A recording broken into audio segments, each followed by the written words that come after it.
Hello बच्चों, so let's see this question. So the question says, यहाँ पर हमको एक इनइक्वालिटी दी हुई है। इनइक्वालिटी है 5x + 2 is less than 17 where x belongs to z। ये z क्या होता है?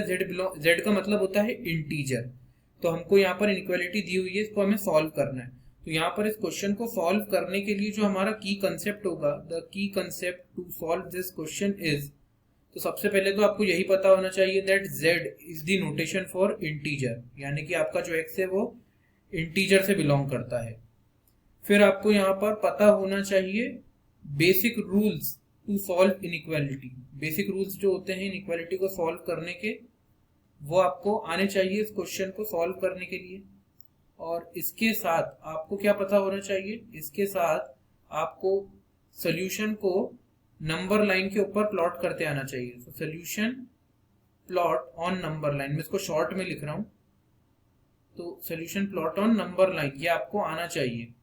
तो इसी को हम ऐसे की कंसेप्ट यूज करेंगे। तो आइए अब हम हमारे इस की कंसेप्ट को इंप्लीमेंट करते हैं और क्वेश्चन को सॉल्व करते हैं। तो अगर आप देखें, हमको इनइक्वालिटी दी हुई है 5x + 2 is less than 17। Solve करने के लिए मैं यहाँ पर क्या कर सकता हूँ, मैं एक काम करता हूँ, मैं -2 का एडिशन कर देता हूँ in the inequality on both the sides. तो आप क्लियरली देख पाएंगे +2 -2 आपस में कैंसिल हो रहे हैं। यहाँ पर क्या हो रहा है, +2 और -2 आपस में कैंसिल हो रहे हैं। और 17 और -2 कितना होता है? 15 होता है, ये हमको पता है। तो 15 आ जाएगा राइट हैंड साइड पे, लेस देन का साइन रहेगा, और 5x right left hand side पे। अब क्वेश्चन को सॉल्व करने के लिए काम कीजिए, 5 से डिवाइड कर दीजिए on both the sides of this inequality. 5 एक पॉजिटिव कांस्टेंट है, so sine of inequality will remain same.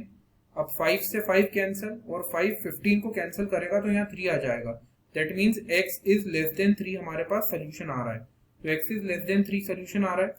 अब इसको सॉल्व करने के लिए हम क्या करेंगे, नंबर लाइन के ऊपर हमारे सोल्यूशन को प्लॉट करेंगे। एक्सट्रीम लेफ्ट हैंड साइड पे +∞ होता है, एक्सट्रीम लेफ्ट हैंड साइड पे -∞ होता है, और 3 एक पॉइंट मान लीजिए यहाँ पर है कहीं पर।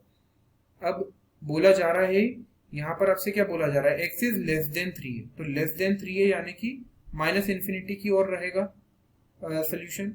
अब यहाँ पर क्या हमें हमारे क्रिटिकल पॉइंट को इंक्लूड करना होगा?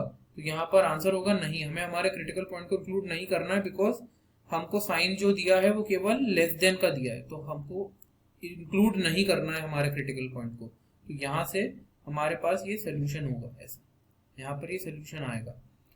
अब बोला क्या जा रहा है कि x बिलोंग्स टू इंटीजर, और x belongs to integer, integer है, इंटीजर का रिप्रेजेंटेशन होता है z, तो x बिलोंग्स टू z है।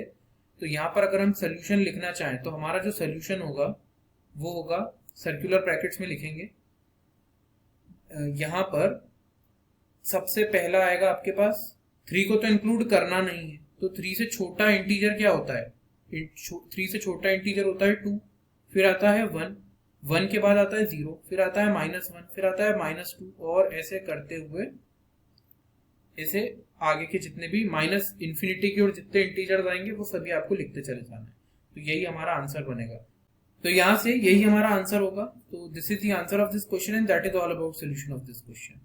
So I hope you understood the solution well. Wish you best of luck, and with this, thank you.